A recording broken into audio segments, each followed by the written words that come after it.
Merhaba arkadaşlar, örgü kanalıma hoş geldiniz. Minik kız çocuklarımız için hem kolay hem de güzel tığ işi pembe renkli bir bebek takımı yaptım. Bakın bu şekilde bir bebek şapkamız var. Çok kolay arkadaşlar bu bebek şapkasının örgüsü. Bunun takımı olarak yine çok güzel tığ işi ucu fırfırlı bir pantolon yaptım.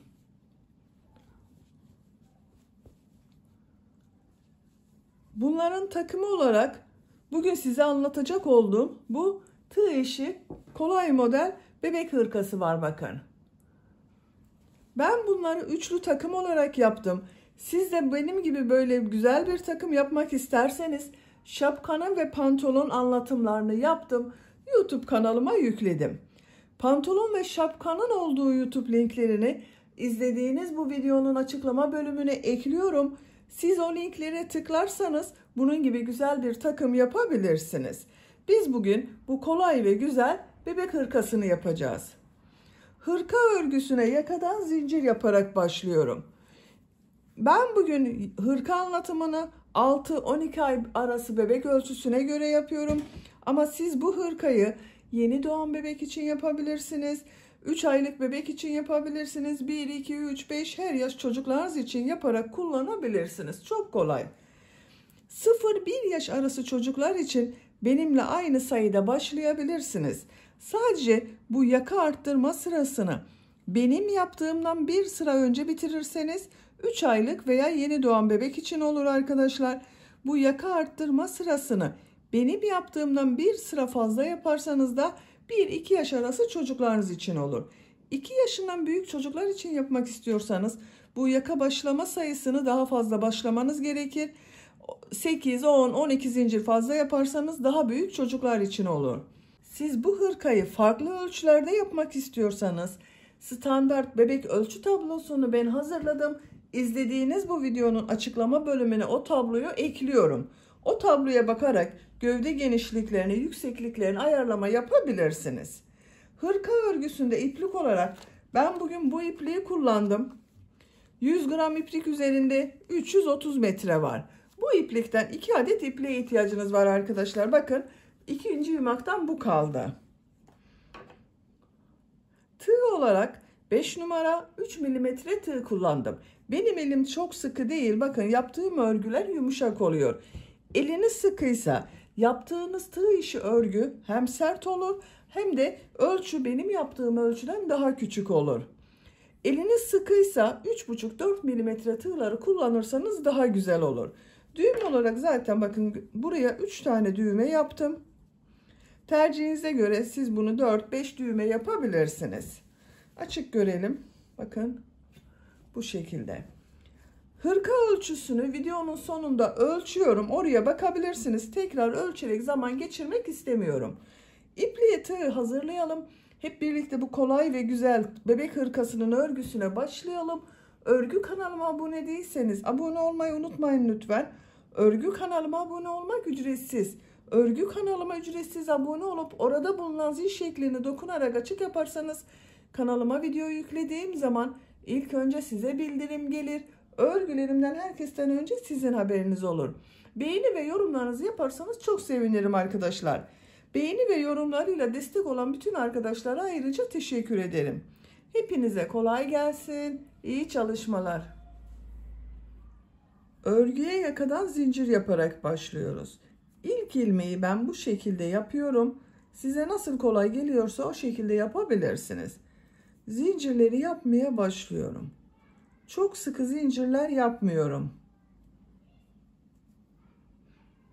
66 zincir yapalım. 66 zincir yaptım. Çok sıkı zincirler yapmadım arkadaşlar bakın.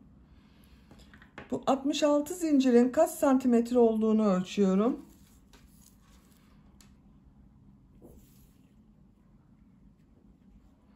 28 santimetre zincir uzunluğu var. Benim elimin sıklığına göre 28 santimetre için 66 zincir yaptım arkadaşlar. Sizin daha fazla zincir yapmanız gerekebilir. Yapacak olduğunuz çocuğun büyüklüğüne göre bunu 1 yaşından büyük çocuklar için yapıyorsanız 1-2 yaş arası yapıyorsanız 8 zincir fazla yapabilirsiniz. 74 zincir iyi gelecektir. Yeni doğan bebek için yapıyorsanız da, 3 aylık bebek için yapıyorsanız da 4 zincir eksik yapabilirsiniz. Şimdi bu zincirler üzerine trabzan yapıyorum. Tığ üzerine iplik arıyorum.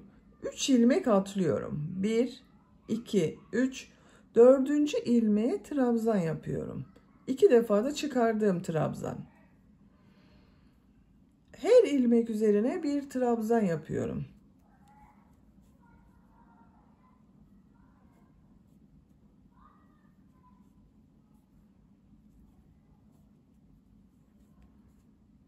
Sıra sonuna kadar devam edelim. Zincirler üzerine trabzan yaparak sıra sonuna kadar tamamladım. Bir sıra trabzan sırası elde ettim arkadaşlar.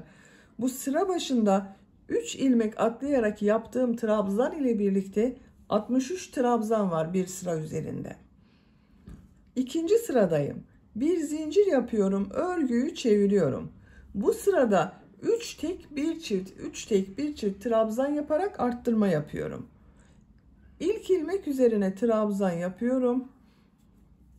2 ilmeğe daha trabzan yapıyorum.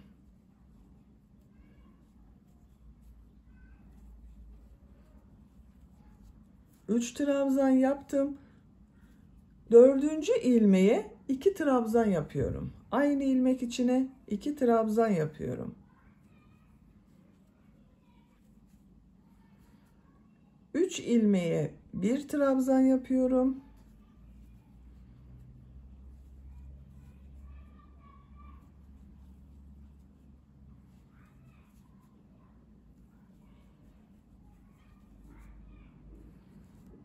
Dördüncü ilmeğe 2 trabzan yapıyorum.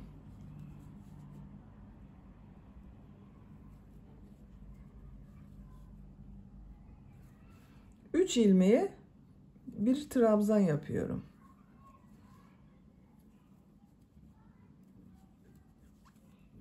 Bakın bu şekilde. 3 tek bir çift, 3 tek bir çift trabzan yapıyoruz. Sıra sonuna kadar devam edelim. Sıra sonuna kadar tamamladım. Bu sırada 3 tek bir çift trabzanlar yaptım. Sıra sonunda yine bakın arttırmadan sonra 3 trabzan yaptım. Kaç arttırma yaptığımı sayıyorum. 1, 2, 3, 4, 5, 6, 7, 8, 9, 10, 11, 12, 13, 14, 15 arttırma yaptım. Bu bir sıra üzerinde 78 trabzan var arkadaşlar. Şimdi model sırasını yapıyorum. Bir zincir yapıyorum. Örgüyü çeviriyorum. 3. sıradayım. Bu 3. sırada arttırma yapmıyorum. Sadece modelleri yapıyoruz. 2 ilmeğe trabzan yapıyorum. Model çok kolay. Bakın tığ üzerine iplik alıyorum. Bir ilmek atlıyorum. İkinci ilmeğe trabzan yapıyorum. Tekrar tığ üzerine iplik alıyorum. Atlama yaptığım bu ilmeğe dönerek trabzan yapıyorum. Bir ilmek atlıyorum. Trabzan yapıyorum. Atlama yaptığım ilmeğe dönerek trabzan yapıyorum.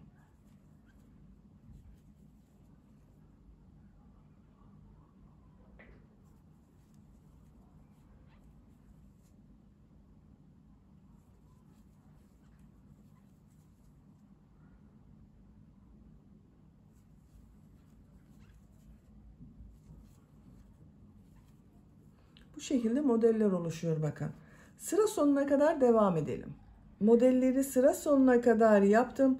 Sıra sonunda yine 2 trabzan yaptım. Sıra başında da 2 trabzan yaptım. Sıra sonunda da 2 trabzan yaptım. Bir zincir yapıyorum. Örgüyü çeviriyorum. 4. sıradayız. 4. sırada trabzan yapacağız. Yine arttırmalar yapacağız. 3 tek bir çift trabzan yapıyorum. 3 ilmek üzerine trabzan yapıyorum.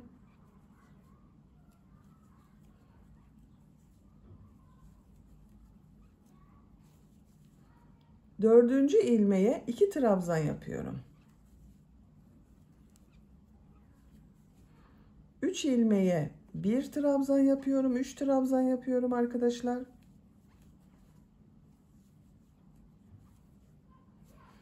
Dördüncü ilmeğe 2 trabzan yapıyorum.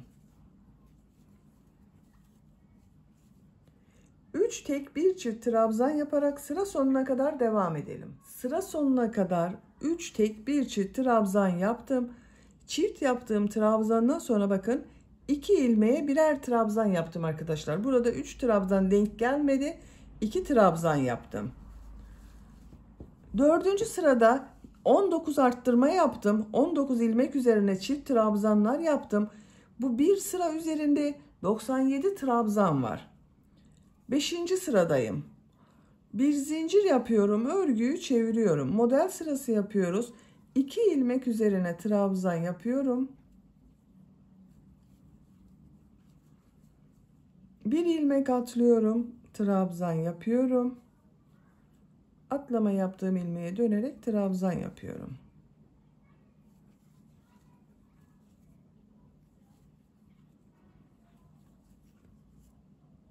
Sıra sonuna kadar devam edelim. Sıra sonuna kadar modelleri yaptım. Sıra sonunda 3 ilmek var. Burada bir model yapabilirsiniz ama ben model yapmayı tercih etmiyorum arkadaşlar. Bu 3 ilmek üzerine trabzan yapıyorum. Dediğim gibi siz bunu bir model daha yapabilirsiniz.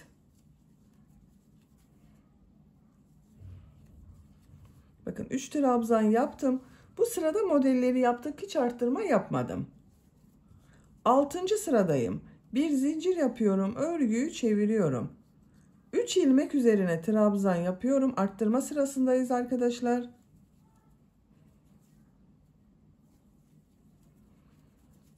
Dördüncü ilmeğe 2 trabzan yapıyorum. 3 ilmeğe trabzan yapıyorum.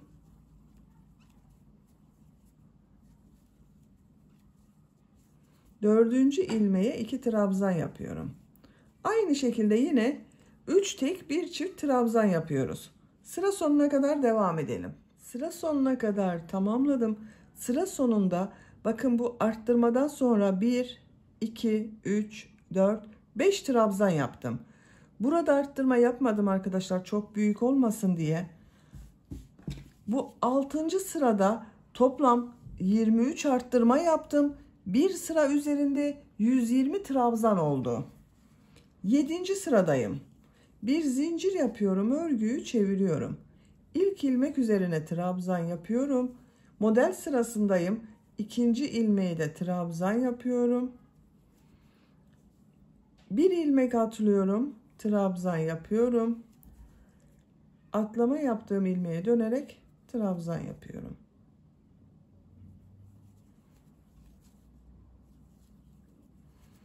Bakın yine aynı şekilde model yapıyoruz.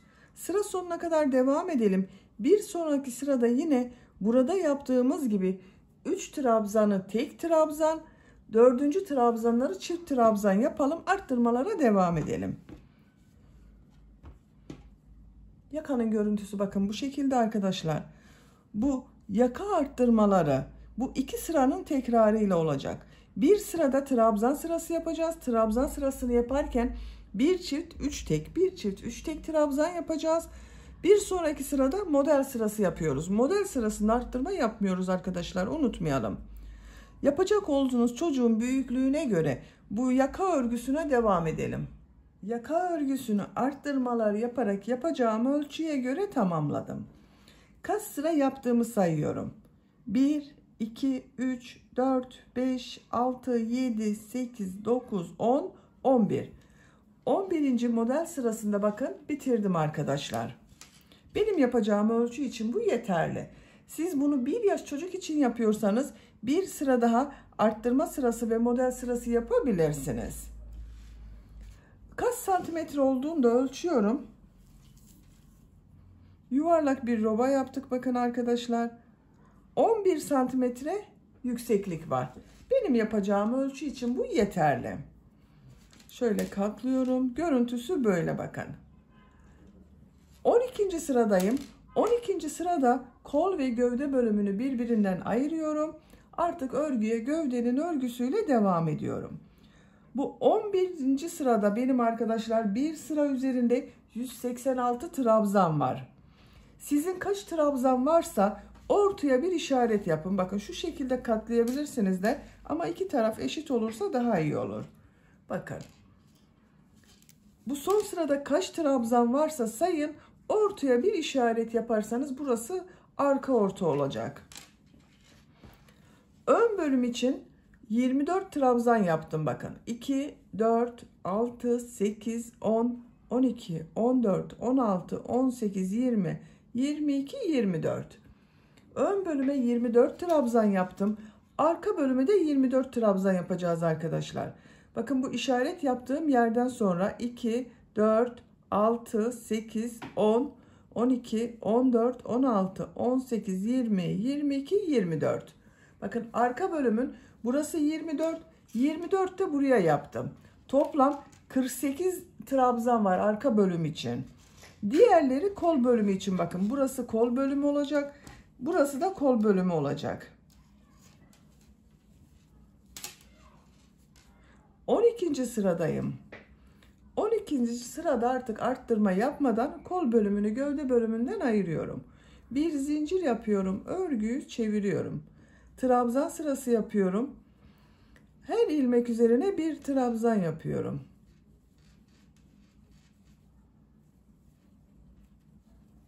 ...24 ilmek ayırdım bakın buraya. Buraya kadar devam edelim. Ön bölüm için 24 trabzan yaptım. 2, 4, 6, 8, 10, 12, 14, 16, 18, 20, 22, 24. Tığ üzerine iplik alıyorum. Kol için ayırdığım bakın bütün ilmekleri atlıyorum. Bu işaret yaptığım ilmeğe trabzan yapıyorum.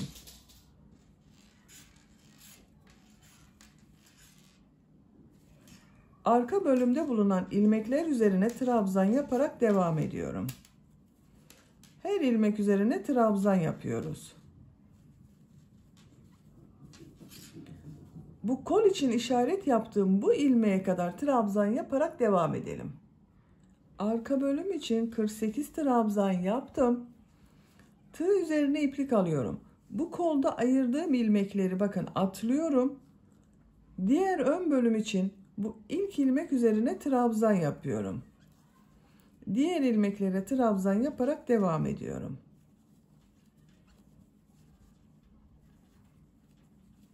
Sıra sonuna kadar devam edelim. Sıra sonuna kadar trabzanları yaptım arkadaşlar. Bu ön bölümde de 24 trabzan yaptım. Bakın bu sırada kol ve gövde bölümünü birbirinden ayırdık. Artık bakın bu şekilde kol bölümü ayrı.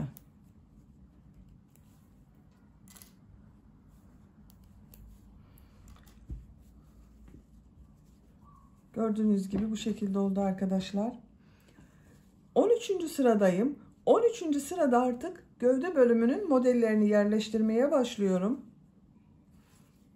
Bir zincir yapıyorum. Örgüyü çeviriyorum. 2 trabzan yapıyorum.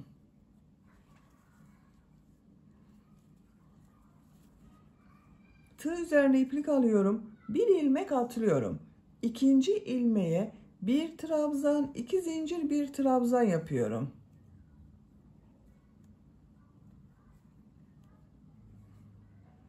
V şekli yapıyoruz bakın. Bir trabzan, 2 zincir, bir trabzan yaptım. V şekli oldu. Tığ üzerine iplik alıyorum. Bir ilmek atlıyorum. Bir trabzan, 2 zincir, bir trabzan yapıyorum.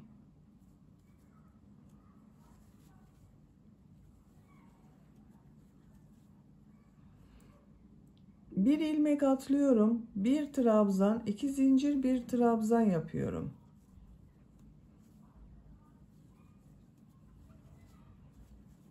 Bir ilmek atlıyorum. Bir trabzan, 2 zincir, bir trabzan yapıyorum.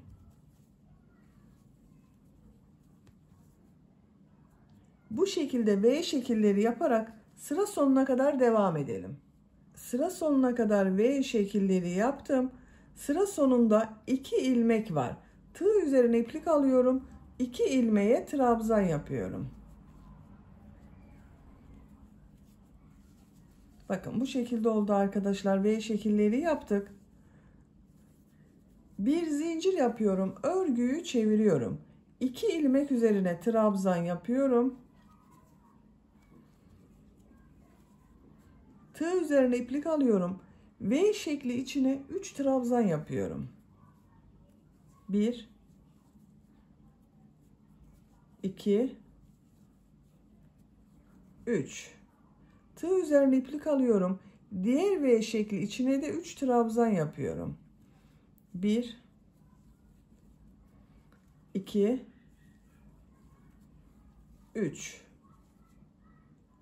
3 trabzan yapıyorum. 1 2 3. Bakın, her V şekli içine 3 trabzan yaparak sıra sonuna kadar devam edelim. Sıra sonuna kadar tamamladım. Bu sırada V şekilleri içine 3'er trabzan yaptım.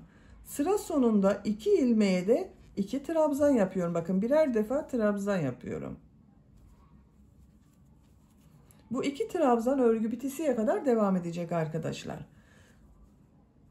Şimdi tekrar V şekli yaptığımız sıradayım. Bir zincir yapıyorum, örgüyü çeviriyorum. 2 trabzan yapıyorum. Tığ üzerine iplik alıyorum. Bir ilmek atlıyorum. İkinci ilmeğe, bakın burada 3 trabzan yaptım. Ortada bulunan ilmek üzerine yapıyoruz. Bir trabzan, 2 zincir, bir trabzan yapıyorum. Tığ üzerine iplik alıyorum. 2 ilmek atlıyorum. Bakın, yine bu 3 trabzanın ortada bulunan trabzan üzerine bir trabzan, 2 zincir, bir trabzan yapıyorum.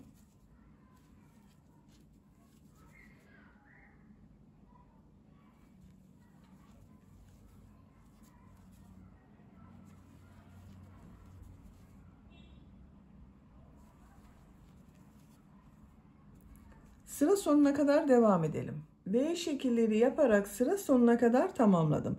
Sıra sonunda 2 ilmeğe yine trabzan yaptım. Bir zincir yapıyorum, örgüyü çeviriyorum. 2 ilmek üzerine trabzan yapıyorum. V şekli içine 3 trabzan yapıyorum.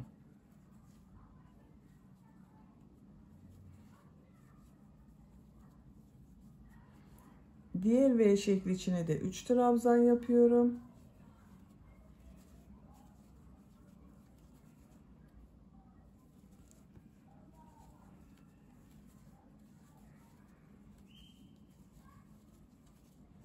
Bakın, bu şekilde arkadaşlar. Bir sonraki sırada yine V şekli yapacağız. Gövde bölümünün örgüsü bu şekilde devam edecek.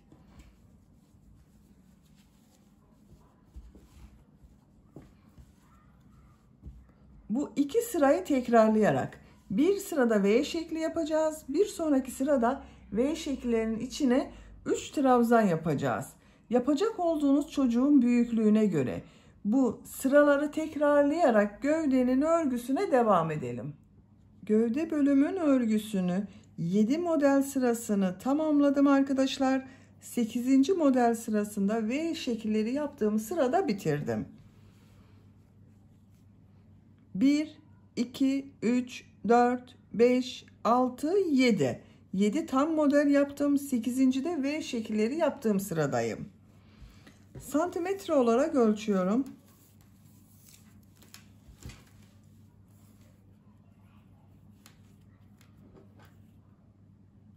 17 santimetre yükseklik var. Benim yapacağım ölçü için bu yeterli. Siz biraz uzun olsun istiyorsanız bir model sırası daha devam edebilirsiniz. 8 modeli tamamlayıp 9. sırada bu V şekillerinde bitirebilirsiniz. Son sırayı yapıyorum. Bir zincir yapıyorum. Örgüyü çeviriyorum. İlk ilmek üzerine sık iğne yapıyorum. Tığ üzerine iplik alıyorum. Bu ilk V şekli içine 6 trabzan yapıyorum.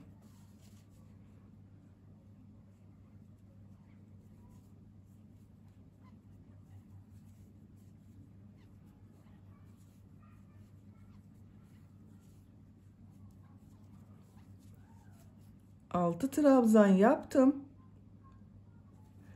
Tığ üzerine iplik almadan diğer V şekli içine sık iğne yapıyorum. Tığ üzerine iplik alıyorum. Diğer V şekli içine 6 trabzan yapıyorum.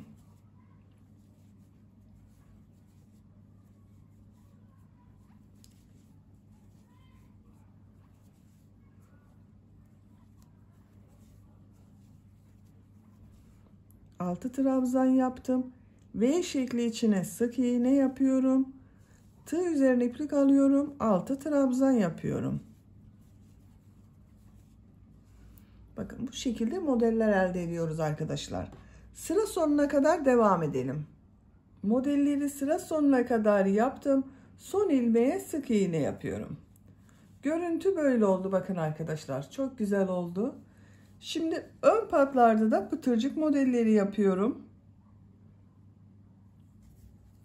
Minik pıtırcıklar yapacağız. Bir sık iğne, 2 zincir, bir sık iğne yapıyorum. Bir ilmek atlıyorum. Bu ilmeğe bir sık iğne, 2 zincir, bir sık iğne yapıyorum. Bakın bu trabzan boşluğunu atlıyorum. Bir sık iğne, 2 zincir, bir sık iğne yapıyorum. Aynı ilmeğe yapıyorum arkadaşlar. Bir ilmek atlıyorum. Bir sık iğne, 2 zincir, bir sık iğne yapıyorum.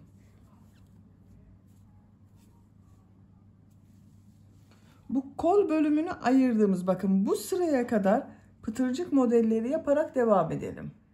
Ön patta pıtırcık modelleri yaparak buraya kadar tamamladım. Bakın arkadaşlar kol bölümünü ayırdığım sıraya düğme iliği yapacağız. Bu yaka bölümünün buraya 3 tane düğme iliği yapmak istiyorum. Birisini hemen bu yakanın başlangıcına, ikincisini buraya bakın arkadaşlar. Bu kol bölümünü ayırdığım sıra bakın. Üçüncüsünde ikisinin ortasına. Bakın buraya.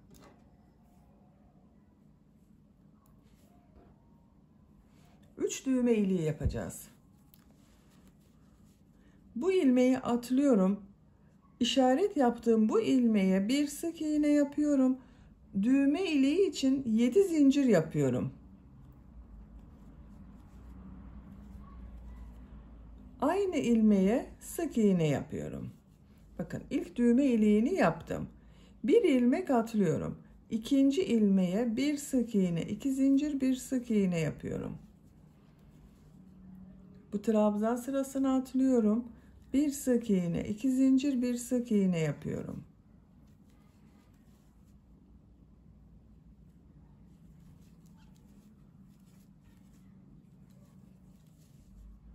İlmek atlıyorum. Bir sık iğne, 2 zincir, bir sık iğne yapıyorum.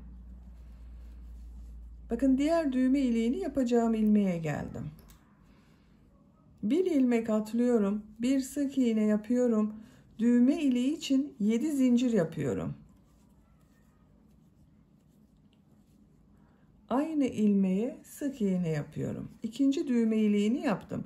İki düğme iliği arasına 1, 2, 3, 4 pıtırcık modeli yaptım. Bu iki düğme iliği arasına da 4 pıtırcık modeli yapacağız arkadaşlar. İlmek atlıyorum. Bir sık iğne, 2 zincir, bir sık iğne yapıyorum.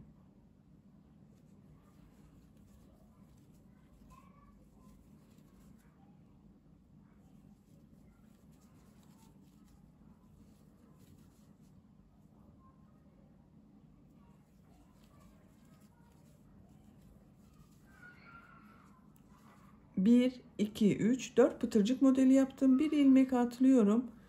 Bir sık iğne yapıyorum. Düğme iliği için 7 zincir yapıyorum.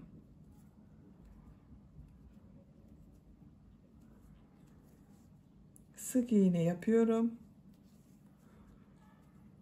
Bir ilmek atlıyorum. Yaka başlangıcına sık iğne yapıyorum. 3 düğme iliğini yaptım bakın arkadaşlar. Yaka çevresinde sık iğne yaparak devam ediyorum. Her ilmek üzerine bir sık iğne yapıyorum.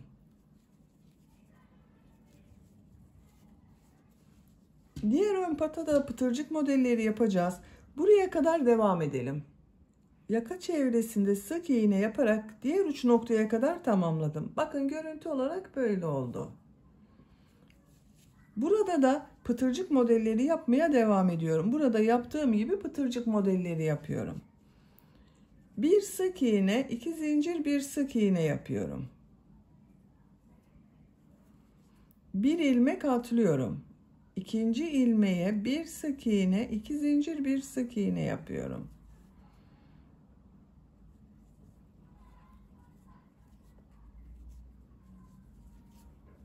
Bakın pıtırcık modelleri oluşuyor.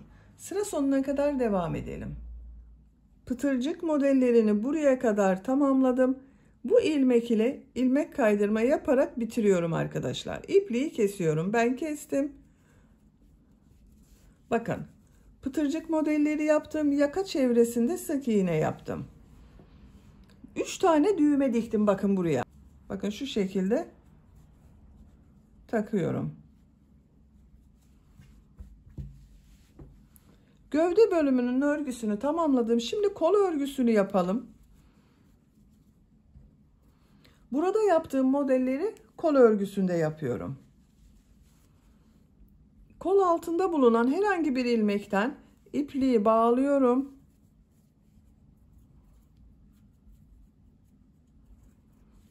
Buradan bir ilmek yapıyorum. Bir sıra trabzan sırası yapıyorum. Bakın modellerden önce burada bir sıra trabzan yaptım. Burada da trabzan yapıyorum kol örgüsünde.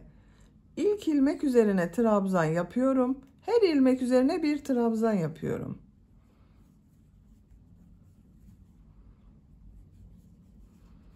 İplik ucunu içinde tutuyorum bakın.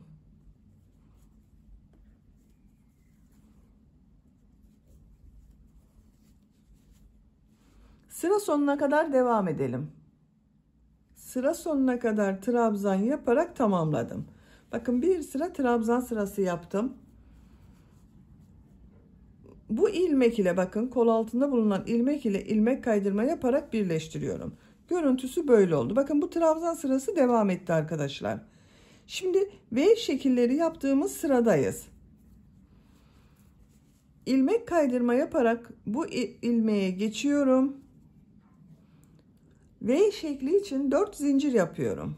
1 2 3 4. Tığ üzerine iplik alıyorum. Aynı ilmeğe trabzan yapıyorum. İlk V şeklini bu şekilde yaptım. 2 ilmek atlıyorum. Bakın kolda 2 ilmek atlıyorum arkadaşlar. Gövde bölümünde dökümlü olsun diye arada birer ilmek atladım. Kol örgüsünde 2 ilmek atlıyorum. Çok geniş olsun istemiyorum. 3. ilmeğe bir trabzan, 2 zincir, bir trabzan yapıyorum. 2 ilmek atlıyorum. Bir trabzan, 2 zincir, bir trabzan yapıyorum. 2 ilmek atlıyorum. Bir trabzan, 2 zincir, bir trabzan yapıyorum.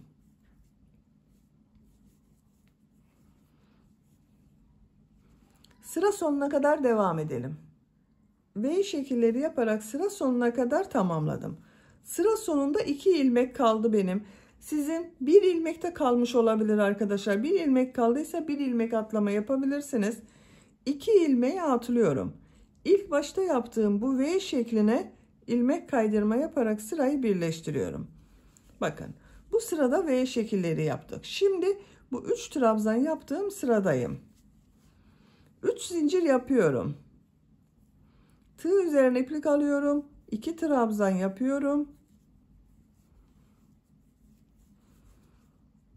Diğer V şekli içine 3 trabzan yapıyorum.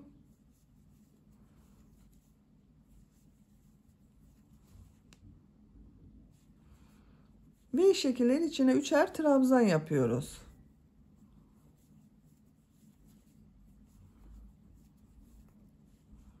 Sıra sonuna kadar devam edelim. Sıra sonuna kadar tamamladım. Son V şekli içine de 3 trabzan yaptım. Bu ilmek ile ilmek kaydırma yaparak sırayı birleştiriyorum. Bakın arkadaşlar bu şekilde oldu.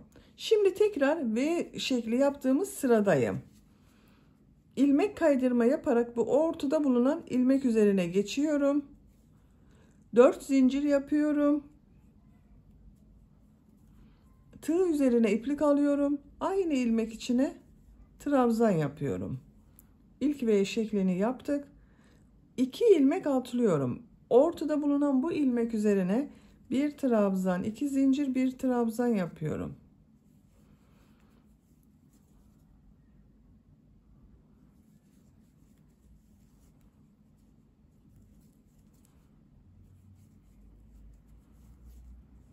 Bakın. Yine V şekilleri yapıyoruz. Sıra sonuna kadar devam edelim. İlmek kaydırma yaparak birleştirelim. Tekrar bu 3 trabzanlı sırayı yapacağız. Yine model sırasında yaptığımız gibi bu iki sıranın tekrarıyla kol örgüsü devam edecek arkadaşlar. Ben normalde kol örgüsünü gövde örgüsünden 1 veya 2 sıra eksik yapıyorum. Siz tercihinize göre aynı uzunlukta da yapabilirsiniz. Kolun örgüsüne devam edelim.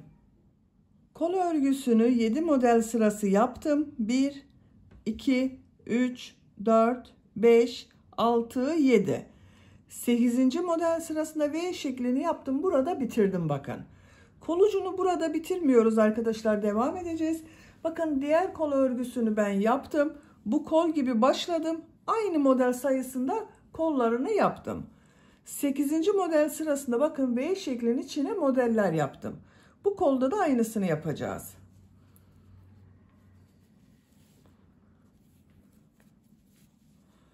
İlmek kaydırma yaparak birleştiriyorum. Bir zincir yapıyorum, sağlamlaştırdım. Tığ üzerine iplik alıyorum. Bu ilk V şekli içine 3 trabzan yapıyorum.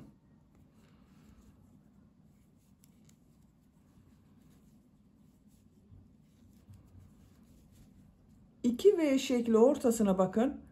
Boşluğa sık iğne yapıyorum. Tığ üzerine iplik alıyorum.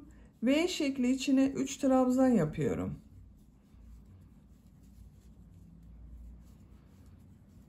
Tığ üzerine iplik almadan 2 V şekli ortasına sık iğne yapıyorum. Tığ üzerine iplik alıyorum. V şekli içine 3 trabzan yapıyorum.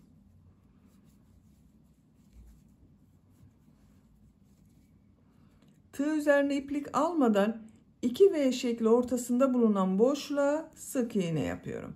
Bakın bu şekilde modeller yapıyoruz. Sıra sonuna kadar devam edelim. Modelleri sıra sonuna kadar yaptım. Son V şekli içine de 3 trabzan yaptım. Bu ilmek ile ilmek kaydırma yaparak burayı bitiriyorum. İpliği kesiyorum. İlmek içinden çektiğim bakın kol ucu bu şekilde oldu.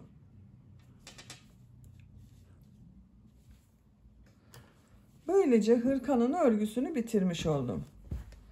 Bakın arkadaşlar. Çok güzel oldu.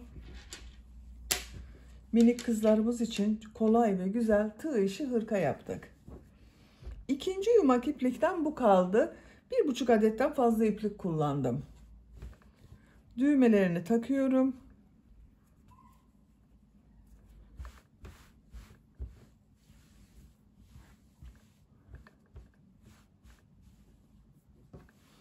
Bitmiş olarak size ölçülerini söylüyorum. Kol altının buradan gövde genişliğini ölçüyorum. 25 santimetre. Yüksekliğini ölçüyorum. Kol altından yükseklik 19 santimetre. Omuzdan yüksekliğini ölçüyorum. 32 santimetre. Ben bugün 6-12 ay arası bir bebek için yaptım. Çok güzel bir ölçü oldu. Beni dinlediğiniz ve izlediğiniz için hepinize çok teşekkür ederim. Örgü kanalıma abone değilseniz abone olmayı unutmayın lütfen. Örgü kanalıma abone olmak ücretsiz. Örgü kanalıma ücretsiz abone olup orada bulunan zil şeklini dokunarak açık yaparsanız kanalıma video yüklediğim zaman ilk önce size bildirim gelir. Örgülerimden herkesten önce sizin haberiniz olur. İzlediğiniz videolarıma beğeni ve yorumlarınızı yaparsanız çok sevinirim arkadaşlar. Sizlerle yeni örgülerde görüşmek dileğiyle. Hoşça kalın, sevgiyle kalın.